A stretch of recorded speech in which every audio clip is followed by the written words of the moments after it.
ఇవాళ వెన్నుపోటు దినం అంటే తెలుగుదేశం పార్టీ నేతృత్వం కూటమి ప్రభుత్వం గెలిచి ఏడాది అయినటువంటి సందర్భం.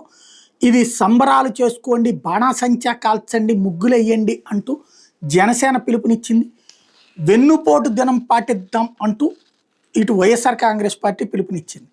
అయితే తెలుగుదేశం పార్టీ ఇటు జనసేనతో కలిసి ట్రెండింగ్ చేసే ప్రయత్నం చేశారు నెట్లో. ఇప్పుడు ప్రస్తుతం కనబడుతున్నటువంటి ఫిగర్స్ వీళ్ళు వైసీపీ వాళ్ళు ప్రొజెక్ట్ చేసుకొస్తున్నది అంటే జనంలో విపరీతమైన వ్యతిరేకతకి సాక్ష్యం తమ కార్యక్రమాలు సక్సెస్ అయినాయి, తెలుగుదేశం జనసేన పిలుపుకి స్పందన లేదు అంటూ టీడీపీ ఏదైతే జనసుర వదడే జగనాసుర వదడే అన్నటువంటి పేరుతో టీడీపీ వాళ్ళు ట్రెండ్ చేశారు, జగనాసుర వద దినోత్సవం అంటూ.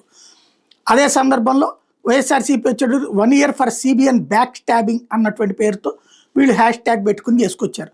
దీంట్లో ఉదయం 10 గంటలకి ట్వీట్ కౌంటు టీడీపీ వాళ్ళకి సంబంధించి 5.2, ఎంగేజ్మెంట్ 22.8 వేలు ఉంటాయి.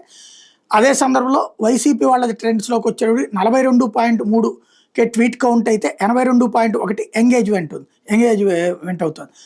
12కి వచ్చేటప్పటికి తెలుగుదేశం పికప్ అయి 13.7 ట్వీట్ కౌంటు, ఎంగేజ్మెంట్ 50.2 అయితే వైసీపీ ఇంకా బాగా పెరిగిపోయి 111.9 265.3కే.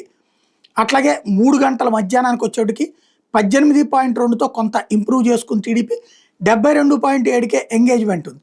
వైఎస్ఆర్సీపీ భారీగా పెరిగిపోయి 142కే 368.7కేకి వచ్చింది. అలాగే 5 గంటలకి సాయంత్రానికి వచ్చేటికి టీడీపీకి సంబంధించి 20.7కే ట్వీట్ కౌంట్ అయితే ఎంగేజ్మెంట్ 85.1కే అయితే వైఎస్ఆర్సీపీ వచ్చి 156.4కే ట్వీట్ కౌంట్ 426.3కే ఎంగేజ్మెంట్ చోటు చేసుకున్నాయి. తద్వారా వీళ్ళది బాగా సక్సెస్ అయినట్టయింది.